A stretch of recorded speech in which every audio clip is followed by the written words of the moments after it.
Okay, well, here we go. 12:01, so we'll start it up. Welcome everyone to the December 2016 webinar. This month we are going to talk about the Fair Labor Standards Act, the federal wage and hour, the federal law that governs all wage and hour matters for the most part. There are a lot of state laws, but as well that fill the space. But for the most part, everybody, most every employer is covered by the federal FLSA. Not everybody, but most people, most companies are. My name is Kevin Mosher. I'm an attorney and partner up at Thompson Co. in the Minnesota office. I'm MSBA certified labor and employment law specialist, and I'm happy to present today. Sorry. A bad time for me to have to cough. So the next hour we are going to talk about a lot of different issues under the Fair Labor Standards Act. For those of you who are newer to this, on the right side you can see a little question box. You are welcome to type in some questions. Can't guarantee that I'll be able to get to them. We have a pretty full agenda today, but I see somebody has already asked a couple questions, which are great, and I should be able to get to those over the next hour. The other thing is, if for those of you who need HRCI and SHRM credits, those, we once the presentation is over, we'll review the statistics and then send out the certifications to everybody via email. So you should get those. If you don't get those, then please email us and let us know that. Okay. So here we go. So we are going to talk about a bunch of topics. The FLSA is an enormous law, as you can imagine, and there are just a lot of little nuances. I want to talk about a lot of different topics. Can't guarantee that I'm going to get into incredible depth on any one of them. For example, just the exemption rules alone would be at least an hour or 3 hours worth of a seminar. So we will probably spend the most amount of time on non-exempt employees and compensating them, and what is working time, what is employment. Those are key things for us to understand, and we will also talk about some of these other things like exempt versus non-exempt, and we'll talk about waiting time and on-call time and that sort of thing, and regular pay versus the regular rate of pay, and salary versus overtime, that sort of thing. In 2017, we have the agenda is already set for 2017 for the webinars, and one of the months we will be having a very in-depth discussion on some fairly advanced Fair Labor Standards, wage and hour issues. So this one is more of a potpourri, discussing as much as we possibly can get into an hour. Okay, so what is the FLSA? Again, federal wage law. At its core, it's not all that complicated. So for example, if we just kind of step back and look at what federal law requires, it requires that employers pay to their employees at least minimum wage. Okay. It also requires that they pay employees at a rate of 1.5 times their regular rate of pay, not their hourly rate, their regular rate of pay, 1.5 times for all hours worked over 40 in a work week. So, we take those concepts and once we start to actually apply them, it becomes really complicated. But just at its core, all employees need to be paid at least minimum wage. All employees need to be paid at least overtime at 1.5 times the regular rate. Now, there are exceptions to that. And we've got the EAP, the executive, the administrative, and the professional exemption, for example, that is most commonly used, and that is an exemption to all those things that I just said. Independent contractors are not employees. So independent contractors are going to be exempt from that. So we'll talk about some of these exemptions, but just as a general rule, these are some fairly basic concepts. There, it's interesting that there is no cap on the number of hours that a person can work, under federal law. You could work every day, every hour, every minute of every day for an entire week. All that the law requires is that you are compensated accordingly. So whether you're exempt from this, you're going to have to be paid on a salary level likely. We'll talk about that later. Or if you're not exempt, the only thing the law cares about is, okay, yeah, you worked, 160 plus hours in the week, but really, what do they care about? They care about you being paid at a regular rate of pay of 1.5 times your regular rate of pay. There are rules for children that we're not going to talk about all that much. So we'll just basically, this is applying to anybody who's 18 years or older. The other thing that the Fair Labor Standards Act requires is that you keep records, and that you keep records for 3 years. And those records need to include, and this is just for non-exempt employees, right? So there's exempt employees are exempt from all this. Exempt employees are exempt from minimum wage. Exempt employees are exempt from time record keeping requirements. But for non-exempt employees, we need to keep records for 3 years, and we need to keep, timesheets. We need to keep track of how many hours the person worked in a day. We need to keep track of what that person's rate of pay was, and we need to keep track of any other compensation that person received. So these are all records that we need to maintain for non-exempt employees. And so it is important to understand who's, a non-exempt and who's an exempt employee. The other just general thing that the FLSA requires is that we put up posters. And so for those of you who have the laminated, call them 5-in-1 posters, though there are a lot more laws than five on there, but if you use those laminated posters, you're likely on there somewhere. There is a big FLSA notifying employees of their rights and all that that good stuff. Definitions to understand. So work week is you are able as an employer to define what your work week is. It could be Monday through Sunday. It could be Friday through Thursday. It doesn't matter. It's a fixed 168-hour period, and it shouldn't vacillate. So once you set your work week, especially for payroll purposes, it would be just an absolute nightmare to figure, to have this fluctuate all over the place. But once you set your work week, it is going to be a fixed 168-hour period. Okay, so that's what a work week is. There's no otherwise the government doesn't tell you like which days to actually choose. We need to understand what hours worked are, and it sounds easy, but it's really not. And there's a ton of litigation on this issue every week, every month, every year. So hours worked. When is a person actually working? What is working time? Is working time when they're on call? Is working time when they come in for orientation? Is working time, obviously, working time is when they come in and they start producing their widgets.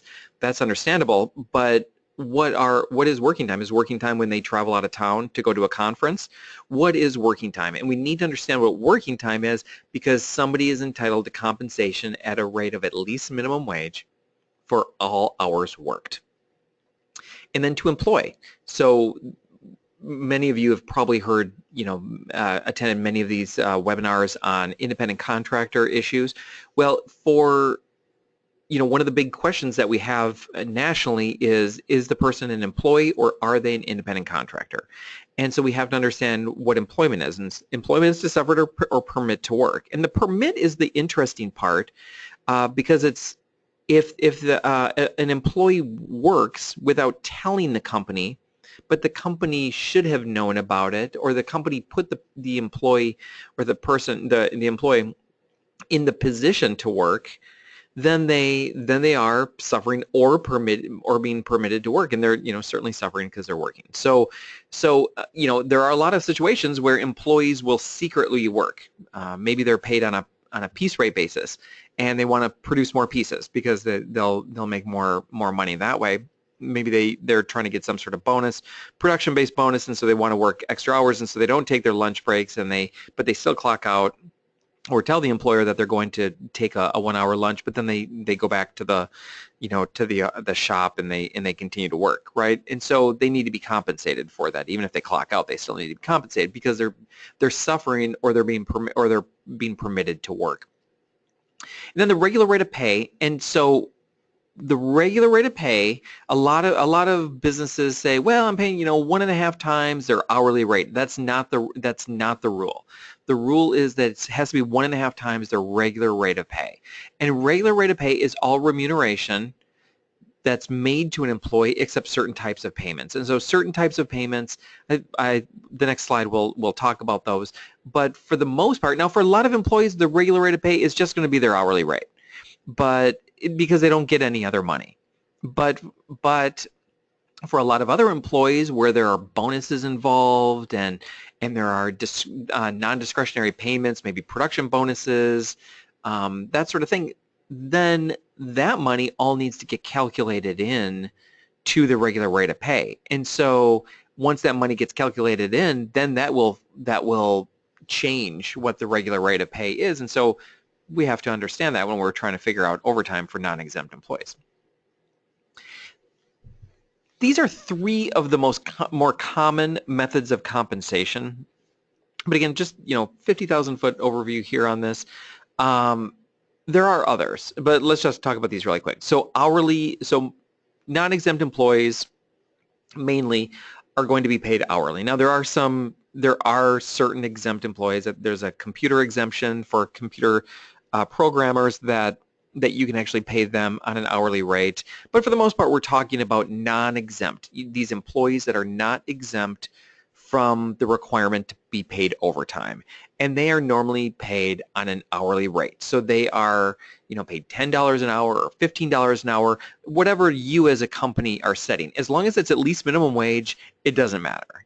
That's up to you. It's up to how you want to, essentially a contract with these employees or prospective employees. So you're going to compensate them at an hourly rate that you have come to an agreement upon in advance. So any hours that they work or fractions of an hour that they work, they are going to be paid at an hourly rate, and they're going to have to be paid, within 30 days. So the salary could be paid. You can pay on a salary basis to exempt employees for sure, the EAPs, these executives, administrative, and professional exempts. So the white-collar exemptions, they have to be paid on a salary basis.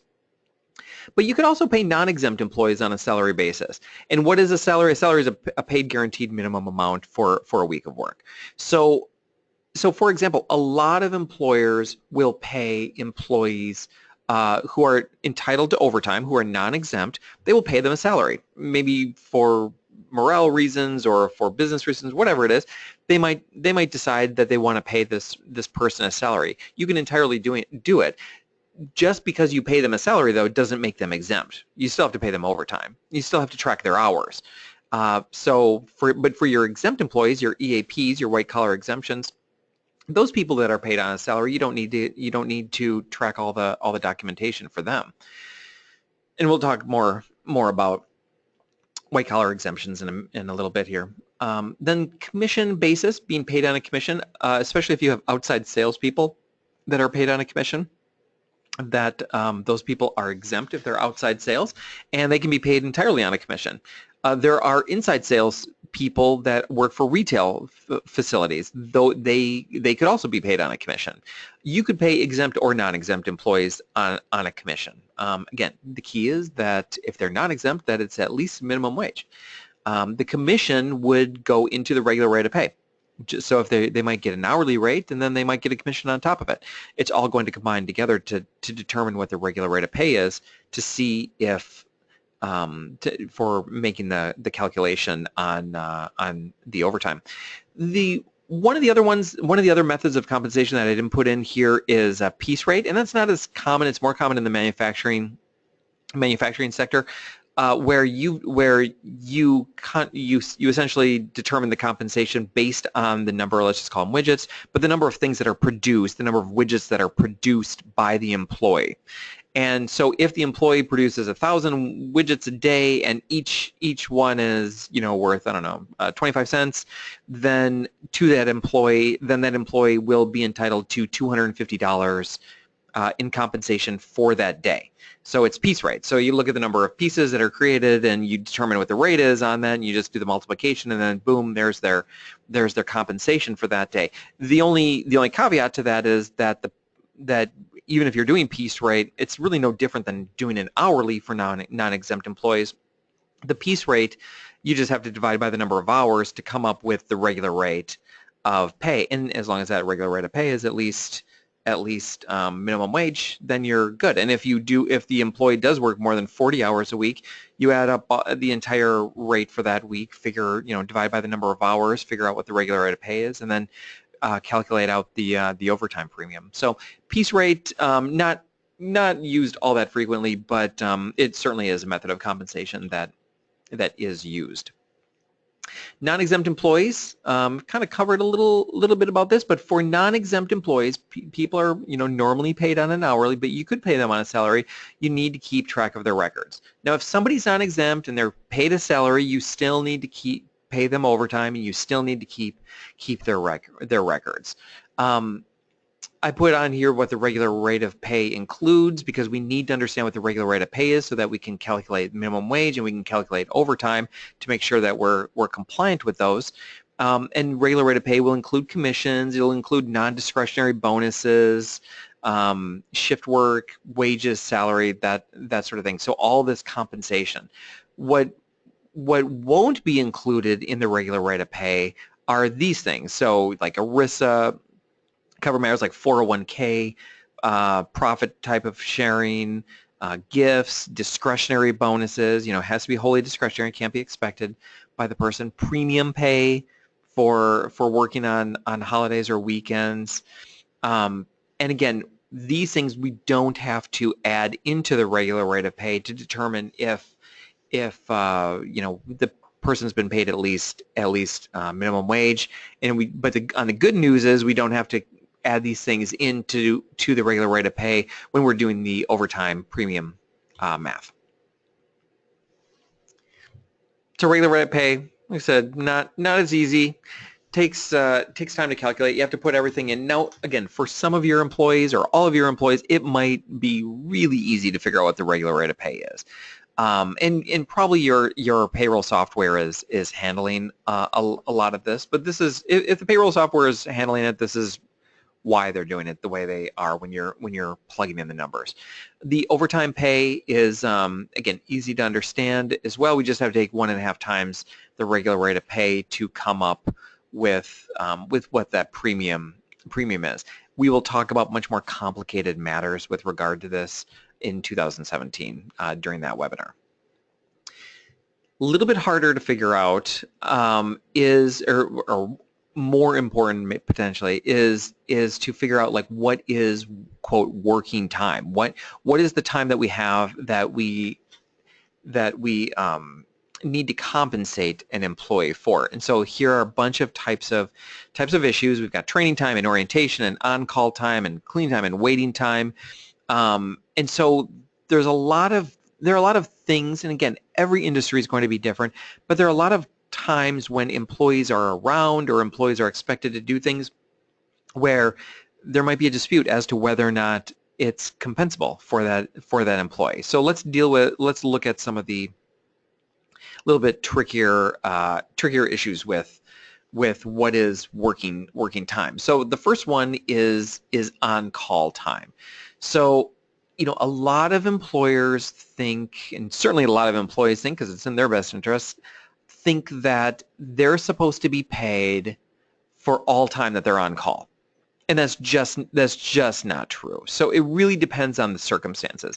And in fact, employees aren't entitled to any compensation just because they're on call. Now, you might have a lot of disgruntled employees if you don't give them some sort of bonus or compensation or something like that. And if you do, then it needs to be thrown into the regular rate of pay to determine overtime. So heads up on that.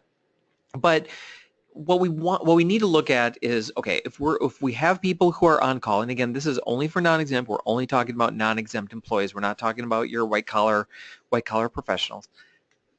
If the person's on call, we have to look at really how can they enjoy themselves during that on-call time. So what are the restrictions that we're putting on them? Are we requiring that they stay at work? Yeah, be on call. We're not going to pay you, but you need to sit in your office, right? That doesn't work. So, if that's the case, that's compensable. That's working time. That's something we have to pay them for. If we give them a cell phone, or if we take down their cell phone number and we say, yeah, I'm going to call, we'll call you if we need you, go ahead, and there are no restrictions. They could hop on a plane and go to Hawaii, and they just need to be reachable, then no compensation for that. They don't need to be compensated for that. They can go and enjoy themselves and vacation in Hawaii, and they just might have to call in a few minutes here and there, and even those phone calls aren't compensable. 5-minute or less phone call, no, you don't have to pay for that. So they're in Hawaii, they're enjoying themselves. 5 minutes, the government doesn't consider 5 minutes to be a significant enough interruption to ruin their time, so that they can't enjoy themselves, and that they should be compensated for. They don't need to be compensated for that. Where the issues get a little trickier is if you say, you know what, stay in town. Don't leave town. You might have to come in and fix something or other. Okay, well, let's just say it's stay in town, and you live in town, so you can go home. So that's good. And if you can go home, you can kind of enjoy yourself, you're probably okay. And you can go to the grocery store and all that. Let's say, however, because we're going to look at all the circumstances, let's say you're in rural Nebraska, and you live like 35 miles from the facility, and the facility says, yeah, on call, but you've got to stay within 20 miles, and it's in the middle of nowhere. And so that would be quite a restriction on your ability to enjoy your time. You wouldn't be able to see your family. You wouldn't be able to go home. You wouldn't be able to go rest. You would be fairly anchored. Now, if the company, let's just say it's a 20-mile restriction, they say stay within 20 miles. We need you to, be here within, half an hour. So 20 miles, you can't go more than 20 miles out. We need you here within half an hour. So say the same person, say that same business was in Manhattan.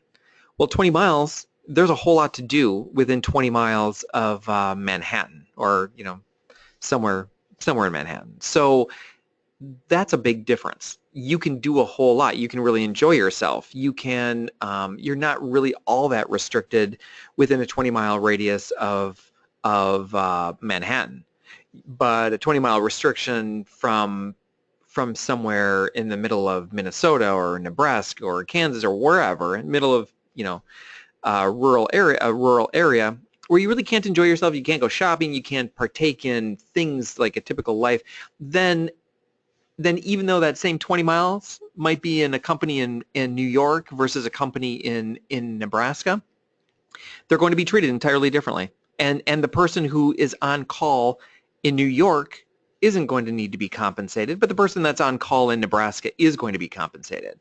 So is going to need to be compensated because they can't enjoy themselves. And again, like I said, on the bottom here, just making somebody carry around a pager or a phone's not going to be enough. So each time we're going to have to look at the circumstances. We're going to have to look at the circumstances of where the person lives, what is the restriction, and we might want to tailor our restriction so we don't have to pay these people. If we don't want to pay these people, we might want to tailor our restriction so that the person can enjoy themselves, so that we don't have to feel like it's compensable time. Because if somebody's on call for like an entire week, arguably they could be entitled to compensation for the entire week if this is not structured appropriately. Similar to on-call, kind of the sister of on-call is on-duty. So on-duty wait time.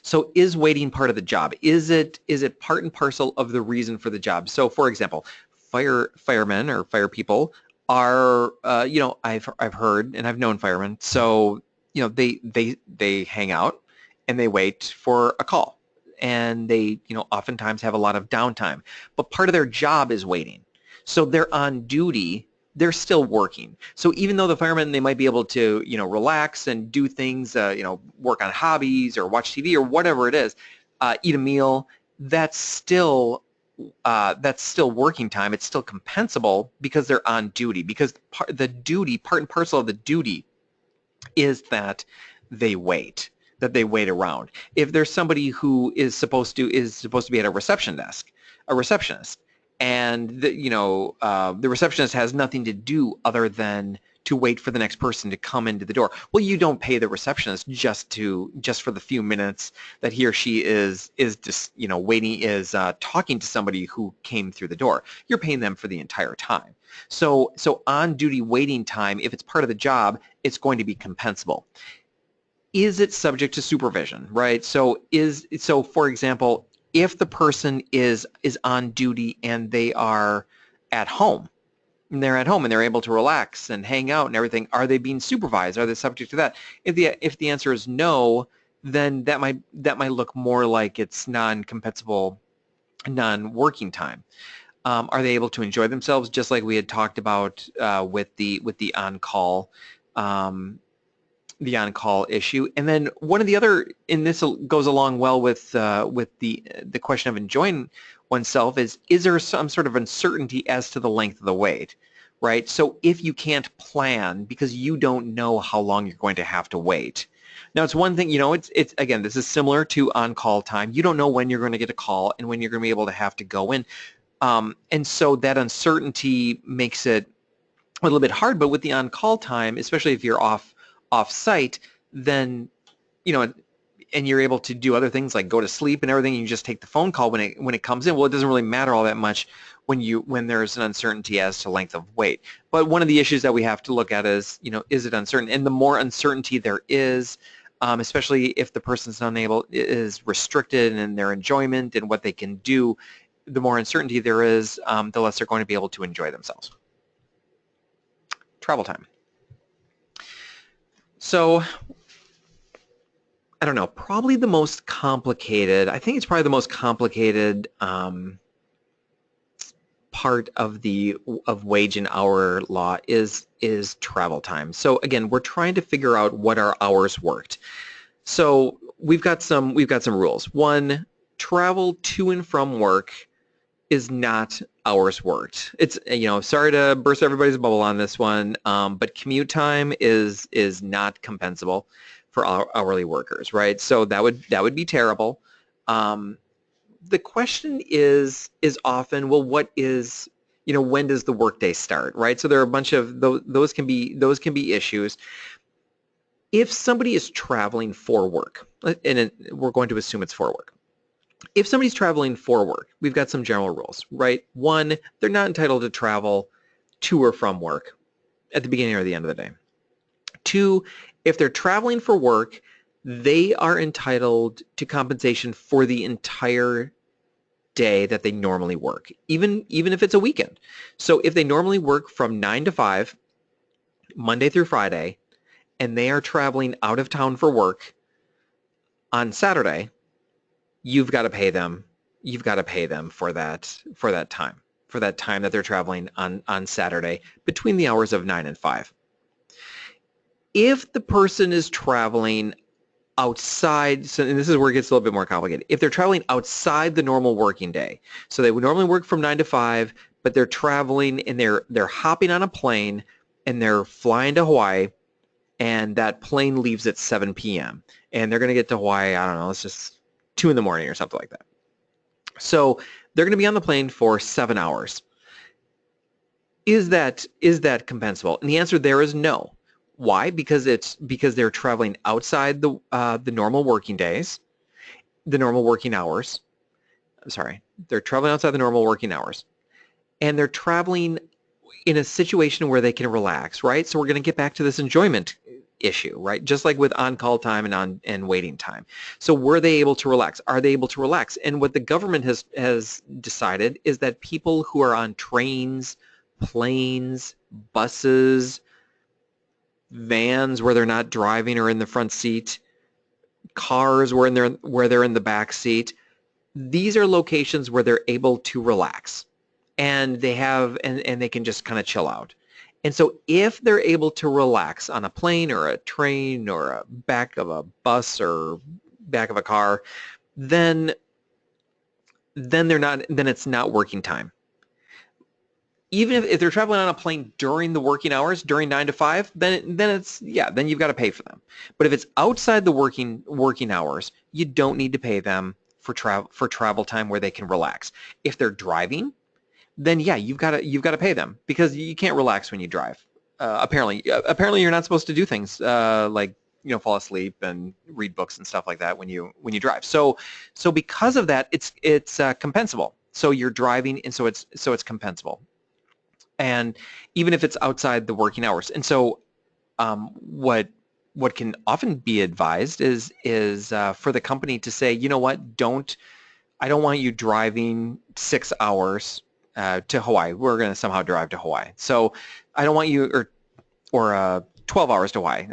It doesn't matter. It's all imaginary. So you can't drive either way to Hawaii. But let's just say, so driving to Hawaii, it's going to take you like 15 hours in the car. Otherwise, it's a 7-hour plane flight. You would say, look, I don't want you driving. You can't relax, yada, yada. I want you to hop on a plane. And when they hop on the plane after working hours, then they're not entitled to compensation. But if they were to drive that entire 15 hours, they would be entitled to compensation that entire time. And if they still decide to drive, because you've offered to them that they need that you will pay for a plane ticket for them to get to Hawaii, because you've offered it to them, even if they've declined it and they go and they do the 15-hour drive instead, you actually don't have to pay them. So a little slight nuance on travel time. If they decline the offer, that's why you could, if you really want to be fun with out-of-town travel and the person insists on driving, just say, you know what, I'll buy you a bus ticket. You know they're gonna say no, but once they say no, then you don't have to pay them for the travel time outside working hours. Time should always be tracked. Here are all these tips that you can see. Time should be tracked while they're doing that, while they're traveling.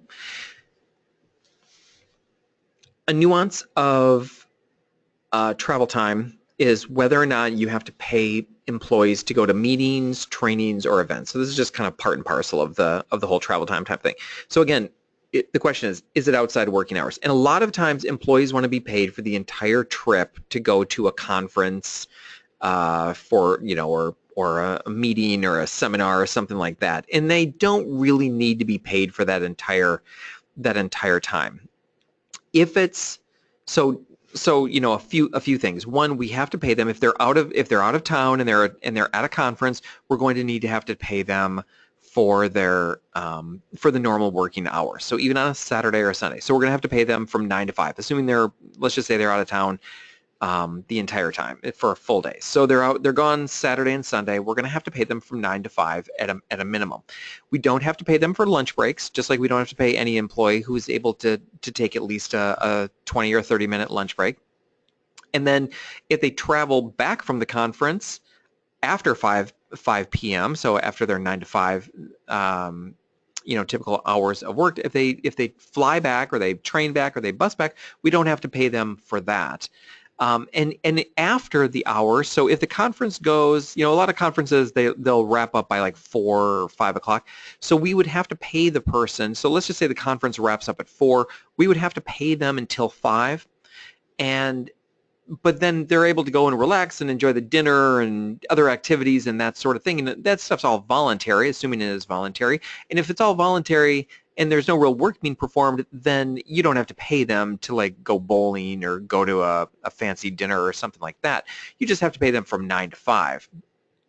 There are certain situations, and the other thing is, kind of a no-brainer, is if an employee enrolls in college courses, obviously to his or her benefit, and that could be to the benefit of the company. And even if the company reimburses in part or in whole for that college course or that instructional course, the that's a situation where that's not compensable working time, so that wouldn't count toward need to pay minimum wage and overtime on that. Okay, question, and then I'm going to launch a poll. Mr. Klaus or Claus, either way. Normally works 8 to 5 Monday through Friday, but needs to travel out of the office for 72 hours to attend a conference in the South Pole. Travel time is 6 hours each way.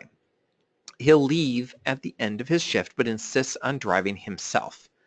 Do you need to pay Santa for his travel to the South Pole? He'd like to be paid for the entire 72 hours. It's a long trip. So do you need to pay him? Okay, let me launch the poll. Last month, I figured out how to launch the poll, and then I forgot to post it. So this month I will hopefully be able to think about how I can post this. Okay.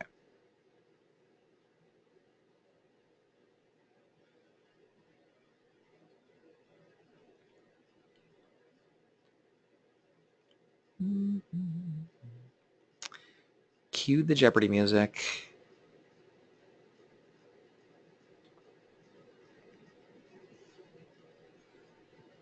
Do. Okay. Let me see how I close this.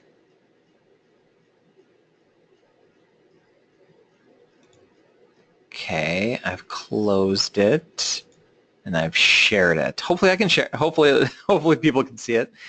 So yeah, so 81% of the people think that that you don't have to pay Santa to travel to the South Pole. So 6 hours each way. He's going to leave after his shift, and he insists on driving himself. Now, I probably could have given a little bit of additional information on this. So if he drives, and if he's driving himself and it's after his shift, he is entitled. So yes, he is entitled to compensation. It is compensable time. If you told Santa, and it's not in here, but if you had told Santa that he needs to take an airplane, and he says, "No, I'm going to drive myself. I don't believe in airplanes." Then you wouldn't have to pay him. But in this situation, it's 6 hours. He's going to leave at the end of his shift, so it's outside of his normal working time, and he's going to drive. And so based on that, you would need to pay him for that travel time down to the South Pole. Now, would you have to pay him for the entire 72 hours? And that is why 81% of you said no, right? So he wouldn't need to be paid for the entire 72 hours because there's sleeping time in there, and so you do have to pay him for his travel time. But then once he gets to the South Pole, you would have to pay him for his normal 8 to 5, but then, he'd be doing other fun things after, outside the 8 to 5 work day, including sleeping and stuff like that. So that is, so even though we have to pay him for the driving, we don't have to pay him for the entire time. So that's why 81% of you got it right. So thank you. Thank you for participating in that poll. And I'm glad I was able to figure out how to actually show it to people. Okay, rounding up or down. Moving on from travel time issues. One of the issues that doesn't get talked about a lot is the rounding rule, and it could be that just a lot of businesses just have it in their the way that they've set up their HRIS system or their time and attendance or payroll, that sort of thing, where the rounding just automatically goes. But there is a rule with regard to rounding, and so I bring it up because I want to make sure everybody understands that you cannot have a system. So a couple things. One, you cannot have a system that rounds only to the employee's detriment. So if you have a system that rounds when an employee checks in early it rounds up, so it shaves a few minutes off their time. So they check in at, like, say 7:55, and it rounds up to 8 o'clock, so they kind of lose that 5 minutes. You can't, if the person checks out, so clocks out at 7:10, and we're on a 15-minute clock, and so they checked out, at 7:10. You could not round down to 7. That would absolutely violate the Fair Labor Standards Act. So you would have to round up to 7:15. So you can't. So if you're going to round, it has to be mutually good and mutually bad for both you and the employee. So here are two types of clocks by way of example. You can round at the most 7 minutes. So if you're rounding more than 7 minutes, you need to change that practice. So if you're rounding more than 7 minutes, you have to change that practice. If you are rounding always to the employee's detriment, then you need to change that practice as well. So on a 15-minute clock, we're going to round down. We normally have our 15-minute clocks set to round down if the person checks, clocks in at the 1 to 7 minute mark, and then round it up if it's at the 8 to 15 minute mark. And then you can see for the 5-minute clock, it's similar. Somebody asked a question. Okay, I've got a bunch of questions. I'll take a break and answer some questions in a second here before we jump into exempt the EAP rules. Oh, okay, we're about to jump into the EAP rules. Okay, let me see the questions. I know somebody had asked before the seminar, webinar, had asked about tipping rules, and I didn't include tipping in this webinar, but I will just tell you the question was whether or not, like an explanation around an employer that requires their employees to share their tips. So it is legal to do tipping. Those are normally considered tipping pools. So it is legal to do tipping pools. However, where a lot of employers get into trouble is that tips can only be shared with certain types of typically tipped positions. And so let's just call it a restaurant, right? So in a restaurant, who can be included in a tipping pool generally? Wait staff, busing staff, people who are serving, who are part of the service of the food, not the preparation of the food. Kitchen staff cannot be included in tip pools. So, and in this question, there was a waiter must tip a kitchen or a busboy. Well, if the waiter's tipping a kitchen person who's preparing food, that's a real problem. If the waiter's tipping somebody in the front of the house, if they're tipping a manager or somebody like that, and a supervisor, somebody who's not doing anything with the delivery, the service of the food to the customer, then those people generally shouldn't be included in. They're not supposed to be included in tipping pools. Also, somebody asked about the punishment. So what are what's the punishment for violating these laws? It depends on which law is violated, but as a general rule, if you don't pay an employee the wages that they're entitled to, if you don't pay the wages to an employee that they're entitled to, then they could bring a lawsuit. And if they were successful in any way, they would get their full attorney's fees paid. They could also get liquidated damages, doubling the amount of money that are owed. They could go back up to 2 years, 3 years if you're intentionally doing this. There are also some other penalties that can be tacked on top of this, but for the most part, you're looking at back wages, potentially doubled, and attorney fees. Okay. Thank you for the questions. Moving on to exempt employees. So we have what we've been talking about now are non-exempt employees. Now we're going to talk, so non-exempt, which means they're not going to be exempt from being entitled to overtime and minimum wage. Exempt employees are not those people. So there are a lot of different types of exempt employees. We're going to focus here on the white collar exemptions. And the white collar exemptions are the executive executive or managerial employees, administrative employees, learned professionals, and then there are a lot of other exempt employees, and here's a laundry list of them. We've got DOT, over-the-road drivers. We've got certain computer professionals that I was mentioning that need to be paid a certain wage that could be hourly. We've got outside salespeople. Outside salespeople could be are exempt, so we can pay them any way we want, typically commission. We've also got certain retail workers who are making commissions, and the commissions are at least 1.5 times the minimum wage. And we've got certain railroad workers and domestic live-in workers and farm workers. There are a lot of different people who are exempt, but we're going to focus on the EAPs. So EAPs, there are 3 tests. So if you've got employees, and I know you do, if you've got employees that you want to have that are exempt from having to pay them overtime or minimum wage, here's what you need to meet for EAPs, white collar exemptions, right? They're going to have to be paid a salary basis, which means a guaranteed minimum amount of it, and they're going to have to be paid on a certain salary level, so that guaranteed minimum amount that's cannot be reduced due to quality or quantity of work, that amount cannot be less than $455 per week. Okay, so that's the salary basis test, and then the salary level test, which is $455 per week.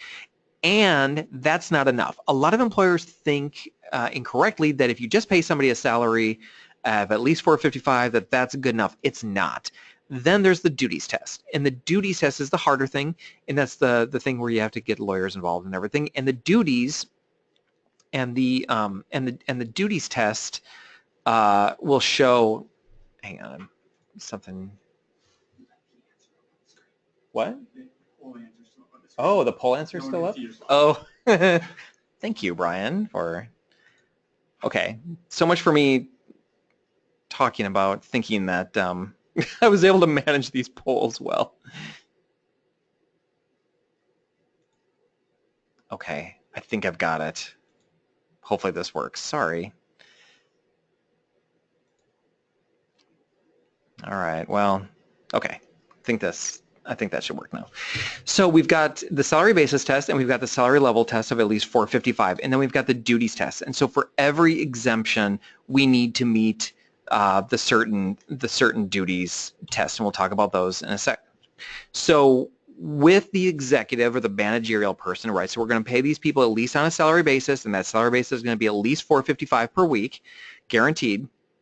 The executive person, if we want to put the executive person in, they need to manage, supervise 2 or more employees, and they have to manage a function of the business. The function of the business is normally not that big of a deal. They have to manage or supervise 2 or more employees. They can't share two employees with another supervisor. They have to have 2 full-time employees of their own to be managed by them or supervised by them.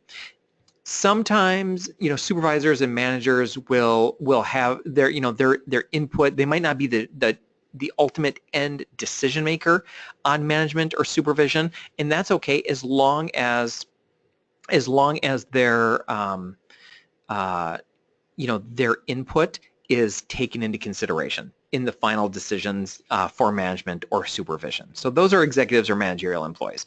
Then we've got administrative employees, which are a little bit harder to figure out. And those employees, they are involved in non-manual work related to the general business operations. So they're not performing the actual business. They're doing the manual, they're supporting the business operations, and then they have to use independent discretion in matters of significance.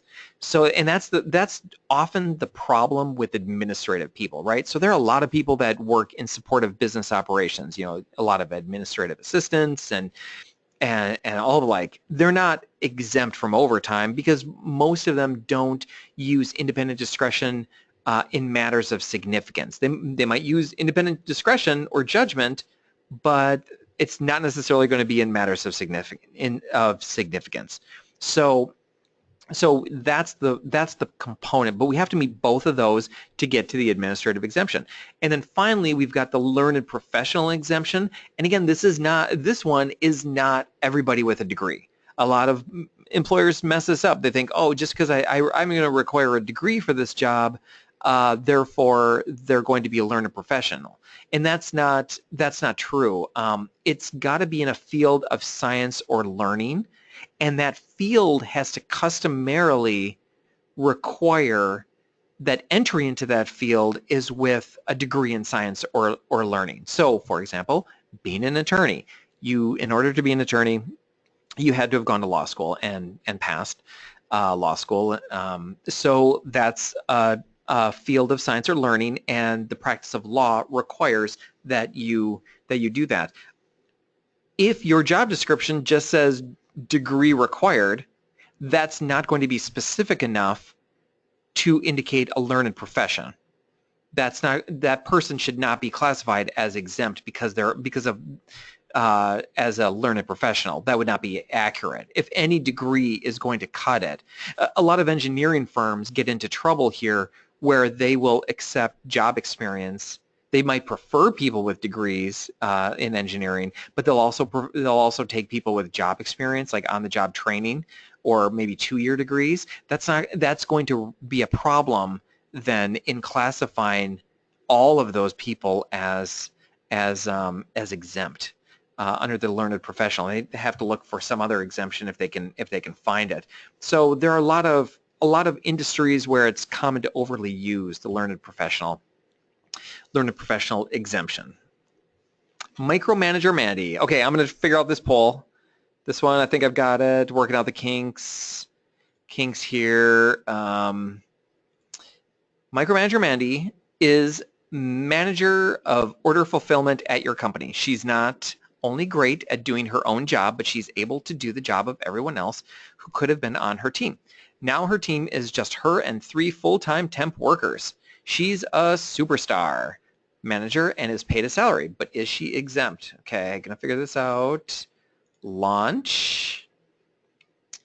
Hopefully people can see this poll. Superstar Mandy. She's done everybody's job, so she was able to fire a lot of people, and now it's just her and 3 temps. Is she an executive or managerial exempt person? Okay, couple seconds more, and close. Okay, share. There we go. So we've got some split here. So it's about 60-40 on yes or no. And this is a little tricky, but those of you who say no are correct, that Micromanager Mandy is not appropriately exempt. Now, if we go back, and I'm not going to go to the slide because I know you're all looking at the poll here, so I'm going to hide it. Okay, thank you for figuring that out. Okay, so Micromanager Mandy, here's why she's not exempt. Because, I'm going to scroll back. Oops. She needs to manage 2 or more employees. Mandy manages 3 temps. Temps don't count. So if you have an entire division or a department that's a manager and a bunch of contract workers or independent contractors or temp workers or whatever it is, they're not employees, then that person is not appropriately, then they're not managing 2 or more employees. I get that they're going to be really busy, and I get that they really are essentially managing those people, but it doesn't count toward the exemption, unfortunately, at least not under current interpretations of the law. So Micromanager Mandy is definitely managing a function of the business, but she's not managing 2 or more employees. So a little bit of a tricky question, and well done for 38% of you who got it. The new overtime regulations. I mean, what a surprise! The judge, I know many of you, all of you, probably have been looking at this the last 18 months since they came out, and while that lawsuit was well known, and I personally was tracking it and everything, I never would have guessed the judge would have ruled the way, reasoned the way that he did. I'm still a little mystified by the judge's rationale. Not to say it's not a great thing or a bad thing, but just never would have guessed that in that situation, the judge basically said that that he didn't think the Department of Labor had the authority to issue these regulations. I mean, among other things, saying that he didn't think the Department of Labor necessarily had the authority to do this, even though they've been doing it for 65 years. So that was a little bit surprising. Good for some employers, probably annoying for other employers. So where are we now? The Department of Labor is preparing the appeal. There are no new overtime regulations. They are essentially on hold. I suspect, and you know, it's really hard to prognosticate right now at this time before the next administration takes on, but I suspect that the Department of Labor, that the plaintiffs in this lawsuit will try to delay things as much as possible, and then come January 20th, the new administration will probably tell the Department of Labor to stop defending this lawsuit and just leave the injunction in place forever, maybe. That's kind of my guess. So I would be surprised, I guess, if these regulations ever see the light of day, or at least the next 4 years see the light of day. I think, but you know, we'll see. There's so much changing right now. We'll see, but I don't think we're going to have to deal with these new regulations anytime soon. That'd be my guess. Deductions from the salary. So there are 7 exceptions. We cannot really deduct from people's salaries except for these 7 exceptions. So like unpaid leave under FMLA, full day absences where the full day of absence is for a personal reason, not including sickness or disability. So there you can see the seven here. These are the only situations when you can deduct from an exempt employee's salary and not violate the salary basis test, the first of the 3 prongs that are required for the white collar exemption. Okay, we're going to go through 2 or 3 of these really fast, and then we're done.